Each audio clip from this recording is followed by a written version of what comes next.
that Professor James Foster, who is the current director of the Institute for International Economic Policy at the Elliott School, began and discussed really the impact on financial markets with a couple of our board members, including Julie Monaco, who's a managing director of the public sector coverage and corporate investment side of Citibank, Marshall Park, who's a managing partner at Lexington Partners, and then Steve Skanke, who's a chief investment strategist at Keel Point.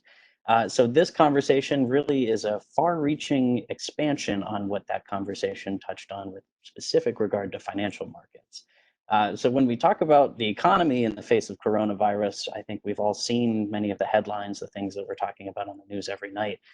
The rate at which the global market fell incredibly fast and the changes that we've seen, the incredibly dramatic Fred graphs, and especially the unemployment graph, which is as high as it's ever been since the Great Depression, and perhaps on pace to pass that 25.4% that we hit at that point in the previous century.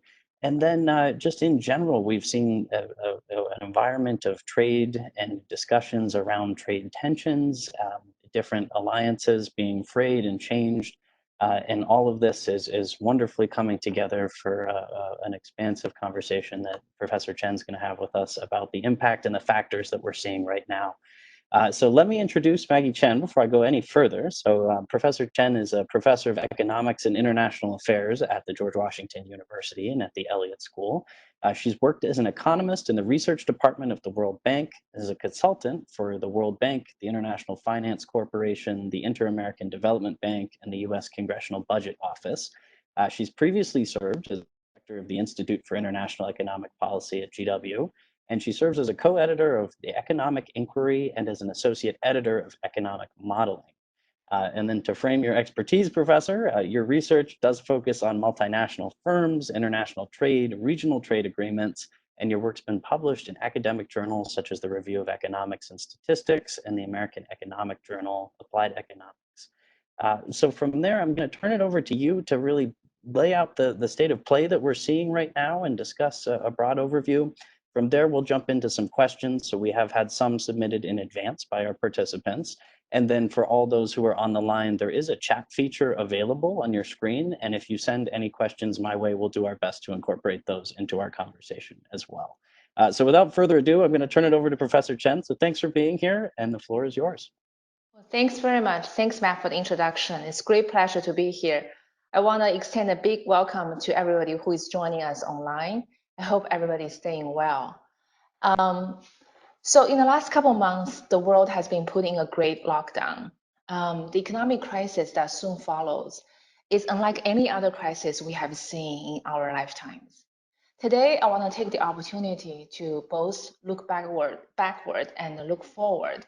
And I want to share some of the new data and economic research I have come across, which could help shed light on the ongoing economic crisis.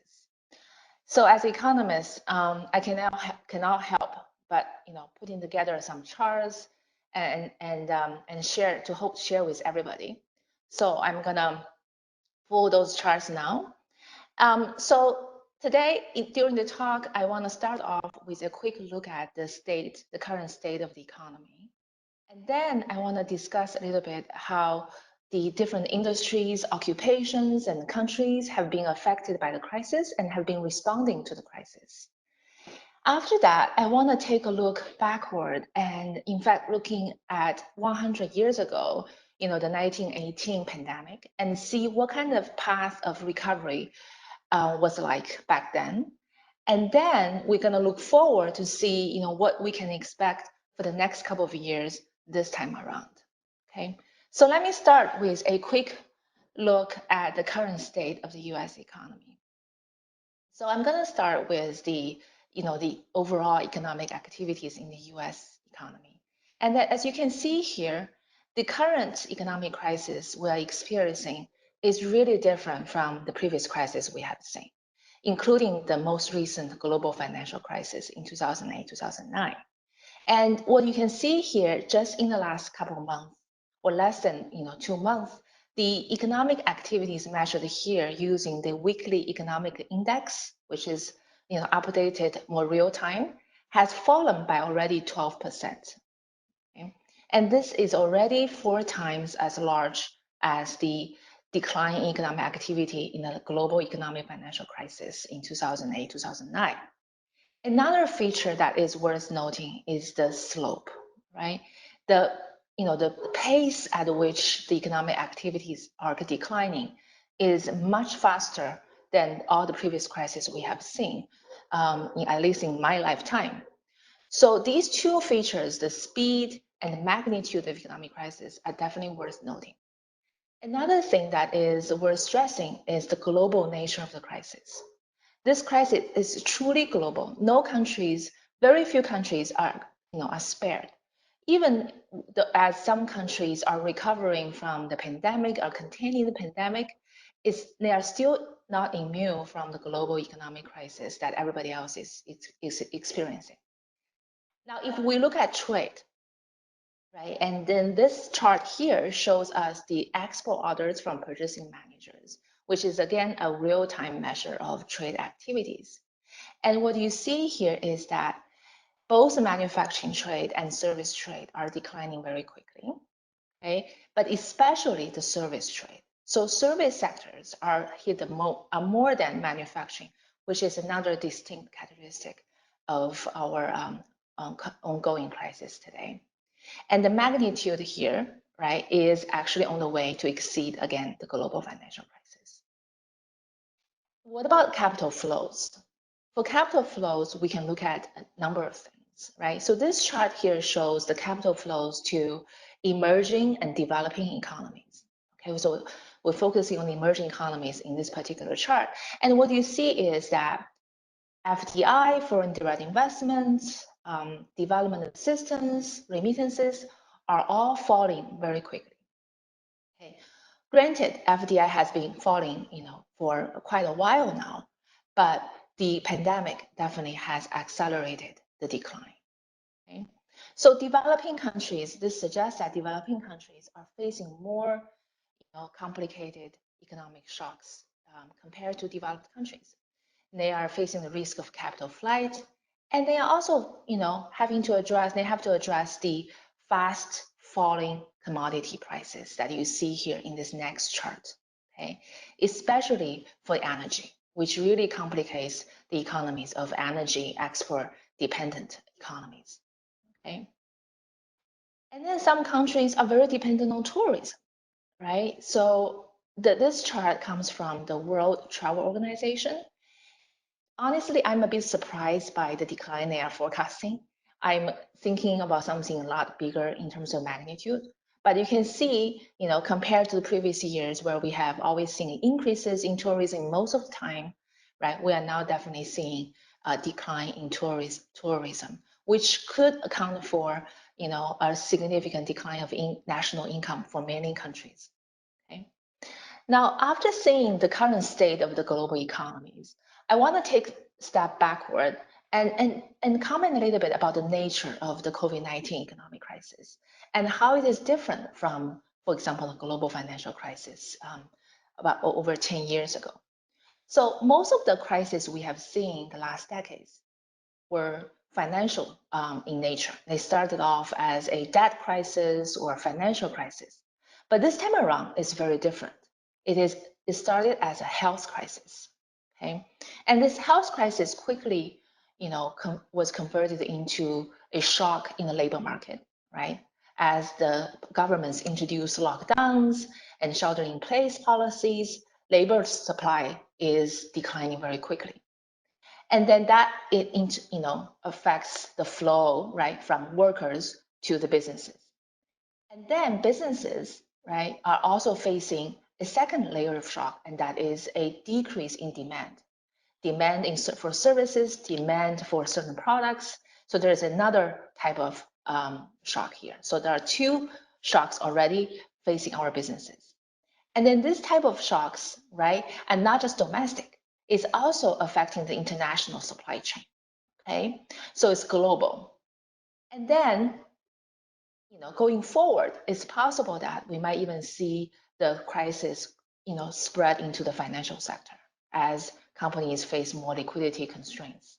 Okay, so this chart just summarizes, the nature of the COVID-19 economic crisis compared to what was like over 10 years ago. Okay? And there are lots of very cool and novel data emerging in the last couple of months, right? For example, this particular chart gives us a very nice sense about how the foot traffic has been declining as we introduce social distancing and lockdown. And obviously, this reduced foot traffic means reduced demand for these industries here, right? Especially for our retail industries, for our entertainment industries. So these services, right? These services industries are definitely taking a big hit, right? Obviously, we are expecting these curves to go up as we start to reopen the economies, but the slope probably is going to be much more gradual than the slope of the decline. Okay? Now, in the next few minutes, I want to comment a little bit about how this crisis means potentially different things for different industries, for different occupations, and even countries, right? Now, starting with industries, right? Industries are obviously exposed to the crisis and different economic shocks in very different ways, right? So there is a demand shock, there's a supply shock that I mentioned earlier.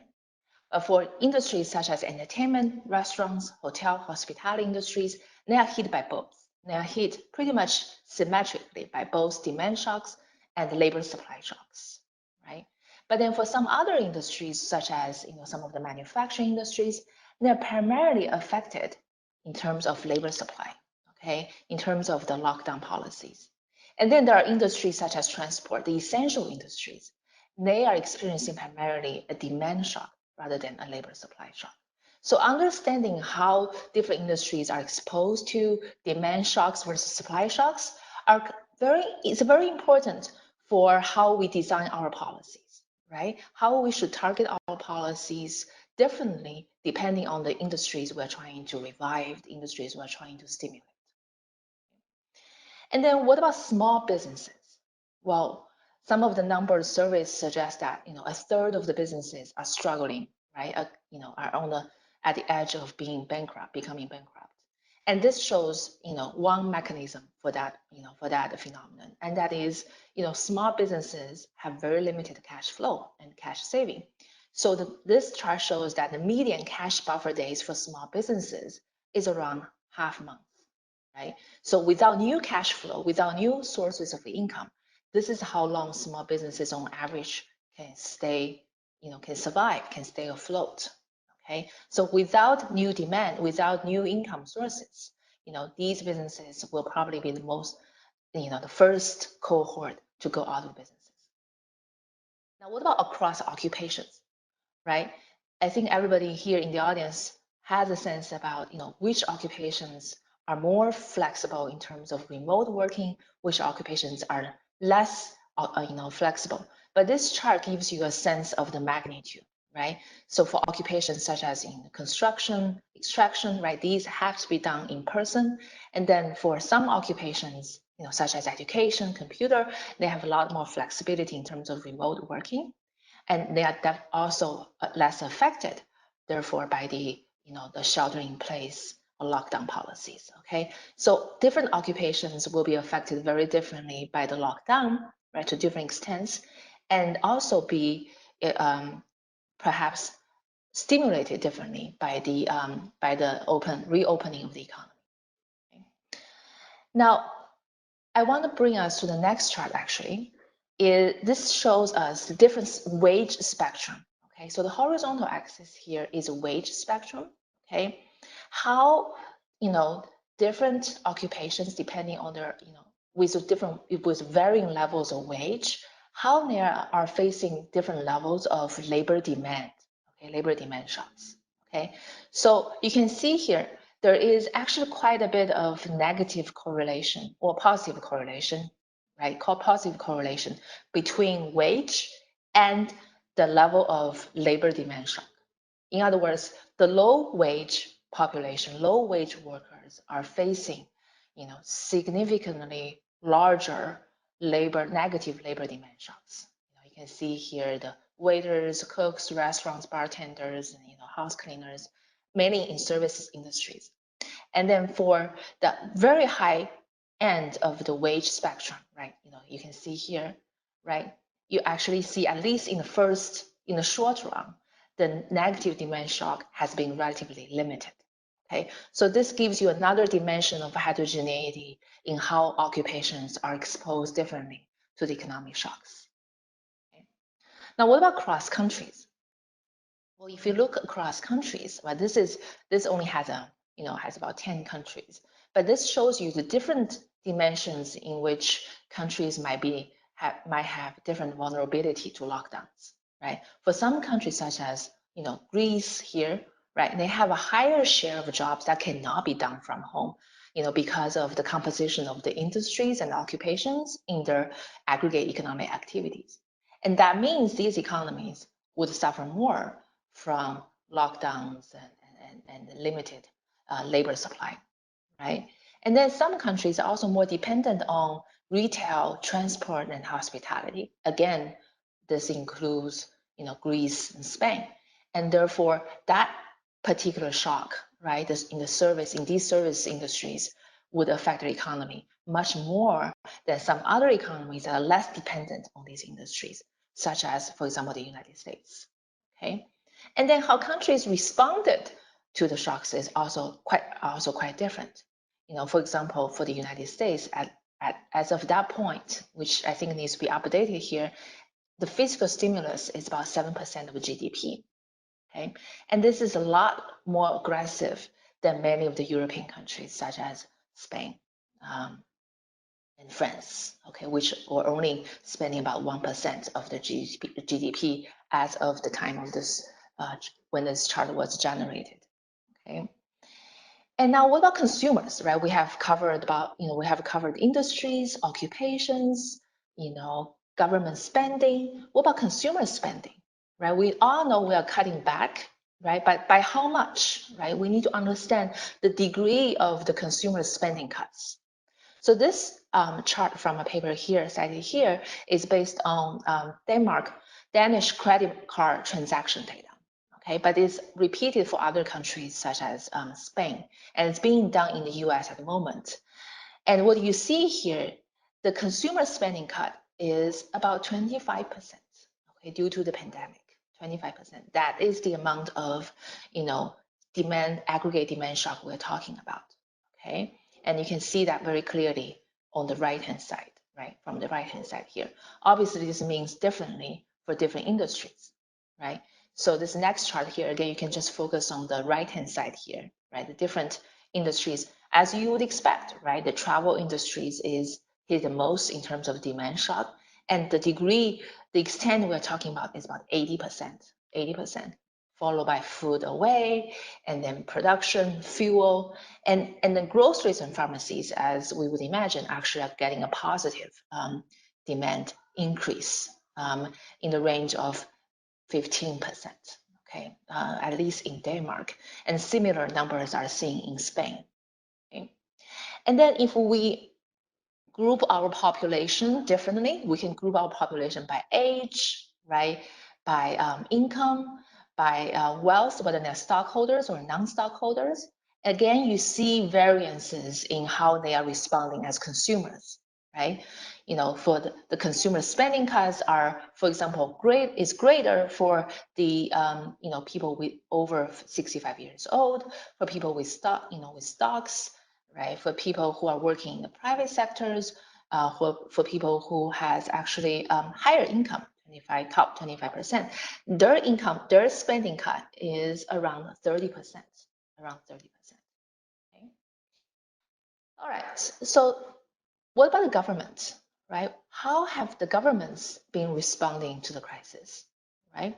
And as we know, the U.S., right, the monetary policy, right, has reduced our, interest rate to nearly zero, and our fiscal policy has been equally aggressive, right?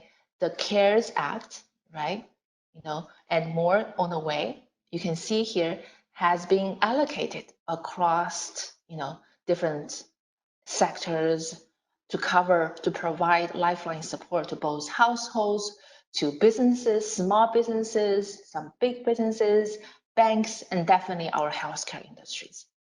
Okay, and which also means the debt of the US federal government is rising very rapidly here, as you can see from the left-hand side of the chart, right? Potentially going over 100% of our GDP. The silver lining of this is that the borrowing cost is also historically low. So that, is lowering the cost of borrowing for our governments as well as our private sectors. Okay. Around the world, I guess it's a bit difficult to see here. Around the world, right, you can see different governments have been responding to the crisis in different ways and at different magnitudes. Okay, for G20 as a whole, there are two categories of fiscal responses. One is in the form of revenue and expenditure measure. The other one is in terms of loans and equity injections and guarantees. You can see overall, people, governments have used more the below the line measures, which is about 5% of their GDP, But they have also, many governments have also been very aggressive with the revenue and expenditure measures here, as you can see, for example, for the United States, right here. Okay, but for some countries like Italy, right, the revenue and expenditure measure is much more moderate compared to the loan and the equity response. Okay. All right, now what about the trade policy front, right? How have we, adjusted our trade policies in response to the ongoing crisis, especially in the healthcare healthcare product trade, right?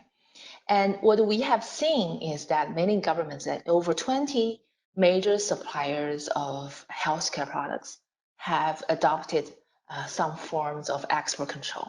Okay, and this chart here shows us the degree of concentration in terms of supply sources. Okay, what's the share of critical products coming from a particular source? Okay, and you can see here, for example, for PPE, right? This is saying that about 8% comes from EU, right? I don't know. This is like over 30% comes from China, right? Over 10% comes from the US, right? And this means that if these economies adopt export controls, right, it's going to significantly reduce export supply of these products, and it's going to increase the shortages faced by the countries that are super dependent on the export supply of PPE products from these countries. Okay, and how dependent each country is, and you can see that from this next chart. This chart shows you the dependence of this low income or emerging economies on imported PPE products. For example, here, this last panel here shows you these economies, share of their imports in PPE. Okay, so for some economies such as I guess Armenia, Brazil, right? 70% of their medical masks are imported. So that's the amount of dependence, they are on foreign supply. Okay, so if major suppliers adopt export controls, that would mean these countries would suffer tremendously in the availability of the healthcare products. Okay, now so that basically tells us, at least on the trade policy front in the healthcare industry, how governments have responded to the crisis by adopting more protectionist measures. Okay. Now, in the next few minutes, I want to take us backward, about 100 years, and to take a look at the 1918 pandemic, and to see what kind of recovery path we saw back then. Okay, obviously this time around it's very different, right? In many ways, we are a lot more integrated, right? Global value chains plays much more prominent role now, and governments are much more aggressive in responding and addressing to the crisis. Technologies are different, many things are different, but still, I think it's worth thinking about the history. So this paper uses Danish data, and looks at the, for example, here, panel C is the log income per worker, okay, in Denmark, right, in this period of time, okay? And the solid curve is the municipalities that were more affected by the Spanish flu. The dashed curve represents the municipalities that were less affected by the Spanish flu. So one thing that they notice is that the locations with more economic activities, more economic growth, were actually seeing more outbreaks. Okay, so you can see that here, right? You can see actually here in panel B here, the solid curve, which is the municipalities that were actually that were affected more by the outbreak. They were actually the ones where the income was actually growing pretty fast, faster prior to the pandemic. You can see the slope of increase in income is faster than the dashed curve. Okay, and for them, the decline, the economic decline, is also more pronounced. Okay, it's also more dramatic. Okay, the bounce back, which was a V-shaped recovery, is also more significant. Okay, so the bottom line, the takeaway from this is they, at that time in Denmark at least, there was this V-shaped recovery in terms of income here. Okay, and as well as in terms of growth. Okay, so this chart is the growth of income, not the level of income. I want to jump to unemployment. Okay, so this is unemployment. Everybody is concerned about the unemployment.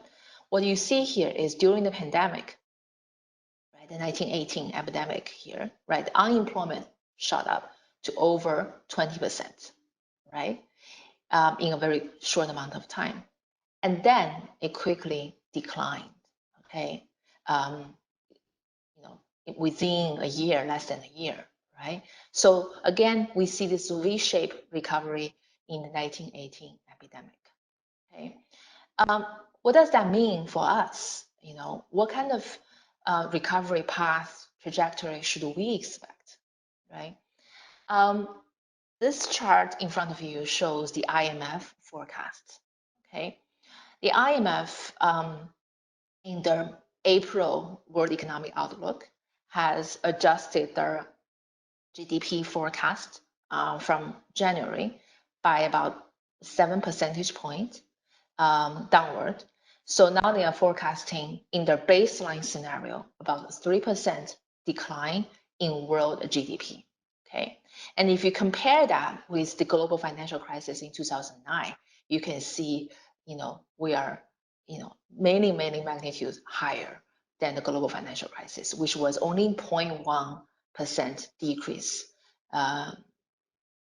in the global output, global GDP. Okay, so this is definitely the worst recession since the Great Depression, based on the forecast. And this actually is a optimistic scenario, I should add. Okay, this is an optimistic scenario. And for the first time, the IMF is also forecasting both advanced economies and the emerging market and developing economies to have a decrease in their GDP. Okay, unlike the global financial crisis in 2009, where the emerging economies on average actually registered about 2.3% increase in GDP, whereas advanced economies saw about 3% decrease. So here we are actually seeing decrease pretty much across the board, with a couple of exceptions. Across the the main economies, and that can be seen in the bottom here. At the bottom here, what you see here is that U.S. is predicted to see about 6% decrease in GDP. Right? Euro area is going to see a bigger decline. Japan, pretty much similar to the US, but then China and India are still forecast to see an increase in GDP, though weaker growth compared to the pre-pandemic period. Okay? Pre-pandemic period, even compared to the global financial crisis. Okay? And this forecast is shared by PI, the Peterson Institute. They also predict this V-shaped recovery I have to say my personal forecast is a little more pessimistic compared to the numbers out there. And they also acknowledge, I mean, IMF and Peterson also, acknowledge that these forecasts really depend on how the crisis, the health crisis, is gonna unfold in the next few months. There are definitely other scenarios, and they also predicted, which look a lot worse than these charts. It really has a lot of uncertainty, and that's another nature of this crisis, right? This economic crisis type of uncertainty, right, embedded in this crisis is very different from the type of uncertainty we were facing in the global financial crisis or the other financial crisis we have seen. A large share of the crisis here is out of control in terms of the economic policy perspective. It is really dependent on how the health, shocks will actually unfold in the next few months. Okay, so this is more, I think, about optimistic or baseline scenario. This is the forecast for unemployment. Again, it's sort of V-shape. Okay, it's predicted to go up to nearly 20%, and it's based on the PIE forecast, it's going to come back in 2021. Okay, in terms of inflation, we're actually going to expect to see inflation most likely to stay stable because of the opposing forces at works. There is this reduced demand. There is also increase, all this injection of liquidity, but then there's also reduced demand. So they are kind of working in opposite directions. Okay, in terms of trade, as you can see, we were already in a very different path after the global financial crisis, right? There is already this trend of slow globalization or deglobalization even before the pandemic, okay? But during the pandemic, we're definitely going to see a substantial decrease in world trade, right? Anywhere between 13% or over 30%. There are definitely different scenarios. And whether we can go back to the previous path, I think is very questionable. Okay, it's very questionable. Okay.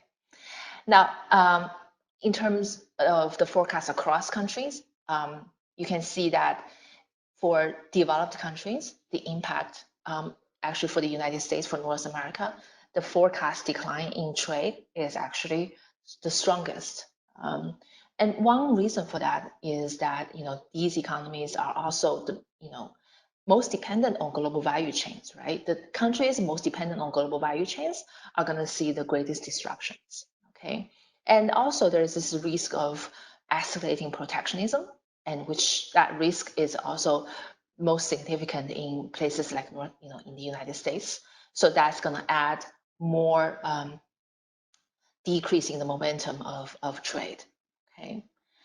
All right. So I want to conclude my remarks by just commenting a little bit about what's next for international economic policy. In terms of health crisis, what we can do as trade policy maker, right? I think the policies I listed here, right? Some of them are already happening. For example, the U.S. has lower tariffs on our healthcare industries, right? Tariffs that were introduced last fall, some of them already came down to promote imports. We need to improve trade facilitation to make sure the healthcare products can move across borders much more quickly, right? Time is the essence here, right? We also want to adopt international standards to ensure the quality of the healthcare products, right? Knowledge sharing is going to be more important than ever, right? And we want to make sure that appropriate intellectual property right protection does not hinder the development of new technologies and drugs, right? And I think IP definitely is crucial, but at this moment, I think we definitely want to acknowledge the importance to share technology, to share knowledge, the externalities that could generate. Okay, we also want to avoid export restrictions. When one country adopts export restriction, it is contagious. Other countries will follow suit. Okay, and if we adopt wider export restrictions or trade restrictions, import restrictions, right? it could potentially scar the economy more, and it could potentially even slow down our recovery. And this is also related to my my thoughts on how we handle economic crisis. I think we need to potentially have more and more targeted fiscal measures going forward. And we need to also make sure the delivery of our support to the businesses is more effective and also speedy. Many businesses, small businesses, have not received support, okay, and find the process very bureaucratic and slow. So I think even in terms of delivery and implementation, that could make a big difference. And I think policies, fiscal policies, need to be recalibrated as we move forward. Okay, the speed of our policy adjustment needs to match the speed of our health and economic crisis. We need to refrain from further rising protectionism, which, as I said, could really slow down the recovery, given the importance of global value chains in our economies. And it's unrealistic to really expect, the companies to move back the global value chains home overnight. And as economies reopen, policies should perhaps shift to supporting demand and incentivizing firm hiring. It's possible that the banks, the businesses, right, are reluctant to spend, their the cash right now to be more cautious. But we need to incentivize firm to hire more workers and to incentivize households to increase their demand. And then lastly, international coordination in fiscal and trade policies is more important than ever. So I'm gonna stop now and take questions. Well, thanks very much. You came armed with slides today, and I'm sure there's plenty we could You're not delve helping. into. But I mean, it's timely, and they're all things that we relate to because they're the things we're reading, and for those of us especially who are not particularly economic versed, it's a a well done overview of the things that we're seeing. The terms like social distancing that came out of nowhere in the last few months, and most people hadn't heard, and putting a direct image to what impact they're having right now. So perhaps I can actually seize on your very last point that you made with regard to international coordination between fiscal and trade policy. And I think, going beyond just the US China relationship, I think that's the obvious one we could point to in this question. Mhm. We saw from the US perspective in the last couple of years a huge focus on isolationism, protectionism. We've seen trade wars, we've seen trade tensions in every different direction across both oceans and in many different to allies and to others in many different forms. And so I'm curious, when you look at it on a global scale right now, what kind of coordination are you seeing? And is it a coordination that's happening in the US is at the table? Are we not at the table? And or is it something that just is still unfolding as the crisis is still unfolding? But is there a level of coordination that you see yet? I think there is definitely some degree of international coordination happening, but primarily I would say in perhaps EU, in Europe. I feel like there is still this vacuum right now in the international economic system where there is a lack of leadership. And I think the US potentially can step up and play a more prominent role in that regard. And I think this is gonna really magnify the effects of our economic policies. One thing about this crisis, and as well as our economic responses, policy responses, is the externality, the spillover effect, right? Just like pandemic, right? If my neighbor country is still in pandemic, right? It's very likely that I'm not going to be immune from that pandemic. And the same thing with our economic policy. If a country introduces very effective economic policy to help revive the production, global value chain, that's going to have a spillover effect. So I think if we can coordinate more, and in both in terms of trade, just refrain from the urge of becoming more protectionist, I think it's going to really help speed up the recovery. Mhm. And what role, I suppose, obviously there's a state role and a government role, and I say state, I mean countries, but then in the United States we've seen states go outside their traditional role, and they're making foreign exchange to produce products and obtain products from overseas. So, what role do multinational companies play in all of this? Because, looking at 2009, yes, the Amazons of the world were around at that time, but when we look 100 years ago, it was a very different state of play as far as the global supply chain. So, do you see this international coordination being solely at a state level, or do you think companies such as Amazon sort of hold a role in a global sense like that? That's a great question, actually. I think private sectors should really are perhaps already playing a big role in this crisis, and I think they could potentially really contribute to the coordination across countries. Right? You mentioned Amazon, but I think there are many other multinational firms out there that could help keep the global value chain together. Right? Walmart, or some foreign multinationals like Alibaba, for example.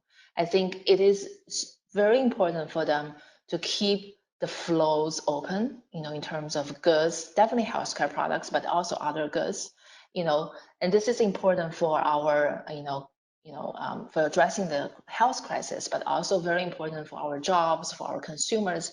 It's important for these companies to keep their production flow, production going, the flows, open and free, and also, um, get more involved in the policy, make their voice heard. And it's a difficult time for them too, obviously, because they are affected, around the world with their production network. And if one of their production location doesn't come back, it's going to have negative spillover to their other production locations too. And I think it's on the top of my mind in part because I can hear Amazon's construction down the street from my apartment here in Arlington as they build their new campus. But it'll be interesting to see. I think we've seen Jack Ma and Alibaba have really taken a role in trying to make a statement, and a part as a public affairs and part as a humanitarian move in sharing materials where they can across borders. And then Amazon is doing things locally in the U.S. where they're even in our D.C. area here they're paying restaurants to provide local restaurants to provide meals to employees in this area. So I think it's going to be interesting and maybe a question we can revisit ourselves in a couple of weeks here to see what localized impact that has, because I think it is different from any time before that we've seen something like that. And so that sort of has me thinking, I guess, we've seen the other day a vice president at Amazon quit his job and resigned his job in relation to the company's policies towards some of its whistleblowers. And I guess you've written at length about the reputation that companies have, and we sort of know trade reputations among countries across the world. But how do you think these large multinationals will do based on reputation? Do you think this is a chance where they can really seize a whole role and showing themselves as a global leader in coordination efforts, and will that help, and will we see an output of that on the consumer end? Yeah, I think the reputation for a company has been shown by economic research that they can affect the perception of the companies. It can affect the consumer demand for the services and products provided by the company. And I think this should give companies incentives to invest in, investing in their consumers, investing in their workers, workplaces. It's going to generate some long-term return. And I think for big multinational companies, they are certainly in the position to do that. They are not as liquidity constrained and not struggling as much as the small businesses. It's time for them to have a long-term mindset and to take to navigate the pandemic with social responsibility, corporate responsibility in mind, and invest in their workers. And right now, it's difficult for everybody, but this is going to generate some long-term returns. And so I guess thinking about the long-term range, one of your graphs earlier showed the impact and the adverse impact this has had on different sections of the population around the world. So one thing we've definitely seen is the millennial generation is impacted adversely at a much higher level than many others right now. And Mhm. that for any number of reasons, but including that they're not in as senior positions as others right now. Right. They're not making as much money. Their positions are not as stable, and they often fit into, as your Right. graph showed, those industries that sort of sit near the greatest impact right now. So what role do you think that has, the millennial generation has in reshaping our response? And is that a role? Is it something that will be taken into consideration? Or do you think that is just, that's the affected population and it's going to remain that way? So I think as you mentioned that, the charts show that, how much a individual is affected by the crisis really depends on, the occupation and the industries they belong to, the type of skills, the nature of their work. So this gives them different flexibilities, different exposures to the crisis. And I think definitely should be taken into account in our design of economic policies, in our reopenings, in our stimulus, in rebuilding the economy, right? And I think our short-run economic policy should definitely, think about how we could explore the heterogeneity in the different levels of exposure in our reopening decisions, for example, and in our stimulus offering, for example, which industries, which occupations we want to, support the most at the moment, right? Because there is a limited capacity, there is a limited fiscal constraint. So I think instead of doing, supporting everything, right? I think at some point we might have to make our fiscal measures more targeted. And there, I think, economic research and economic data can help shed some light on, how we can best, spend our fiscal, measures to have the greatest impact. Excellent. So I think shifting gears a little bit, you showed two interesting graphs about the impact that this has had on both developing economies and well-established economies between, 2009, where one went in one direction and the other went the other. Um, how do you see countries, especially those in the global south right now, adapting into this new phase of globalization and really this new global scenario that every economic market is having to think about and deal with right now?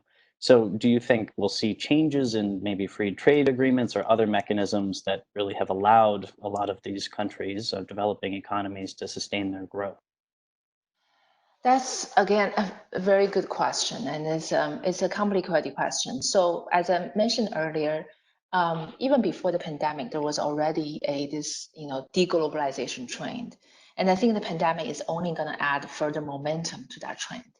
I'm quite pessimistic in that sense. The world WTO is forecasting trade to decline by almost 30% in some of those scenarios, a lot more than the expected fall in world GDP. And this is not really a good news for developing countries, right, which have been quite dependent on exports and global value chains.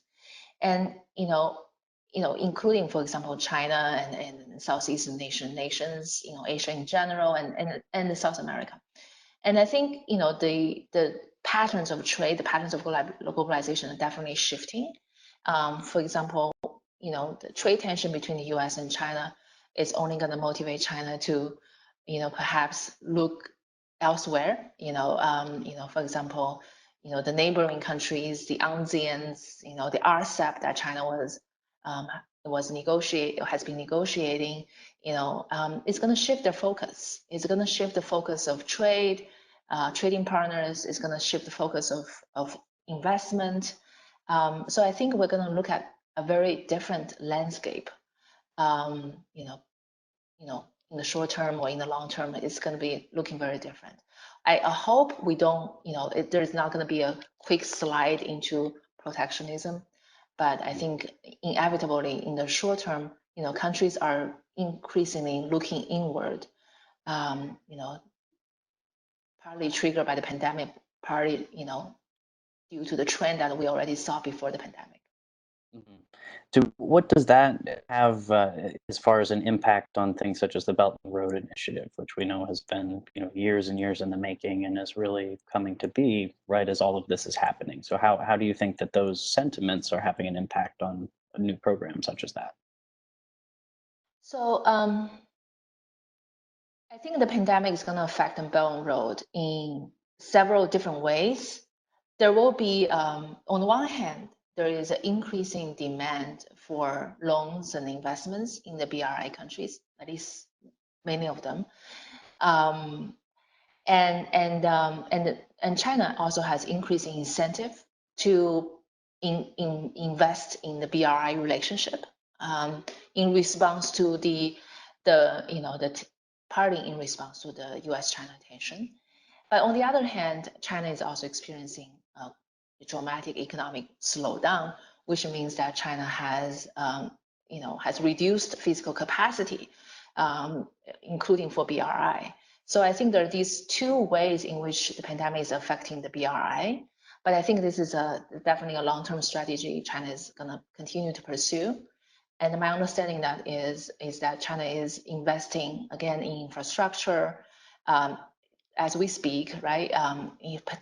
Especially in some of the regions, southwestern regions of China, and that's, I think, part of the BRI vision, BRI strategy. I guess thinking about that as one of the core tenets of China's trade policy and outlook right now, how do you see their landscape changing? I think we understand, that there have been some indications that they sort of refrained in sharing some information for the purposes of hoarding certain materials in advance of the outbreak at the end of last year. And at the same time, they were the first country to be sending plane load after plane load of things to places such as Italy that were hard hit early on. So how do you think that their overall trade outlook is right now? Do you think more and more are turning to them, or do you think people are skeptical?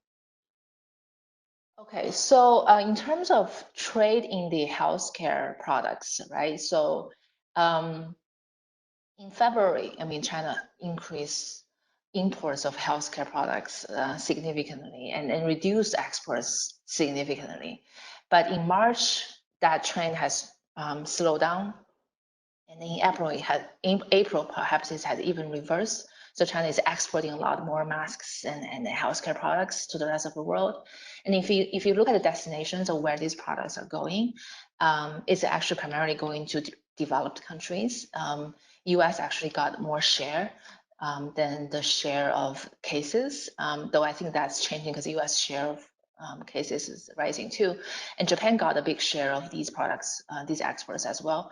I think China is exporting more in healthcare industries, and for both economic reasons and perhaps for diplomatic and political reasons. In terms of the trading patterns, really depends on how the trade policy is going to unfold going forward. I wouldn't be surprised if the trade barriers rise in the next month, because we impose trade barriers even in good economic times. Now that we have seen mass layoffs and bankruptcies, usually countries become more inward looking, and so it really depends on how the policies will be set in the next year or so, and that's going to affect the continuing evolution of Chinese trade patterns. China has increased the domestic share of their sales. For example, the trade dependence, the trade to GDP ratio for China has been declining actually. So China is less dependent on export markets now than before, but it's going to be really dependent on how the trade tension plays out. So I'm understanding that we don't know yet what trade tensions exactly will play out. I think I would ask, we've seen, the WTO and others have been the arena to try to have these global conversations about issues such as this. And I'm curious if you think that, while there has been skepticism of organizations such as the WTO or other, international cooperation organizations, do you think that they get a renewed chance in light of the need to have these conversations on a global scale right now? Do you think they'll have a fresh start or a chance to alter their perception? WTO has, facing a lot of hurdles, right, for a long time. And there is a vacuum in the global trading system right now, right, without the US active participation.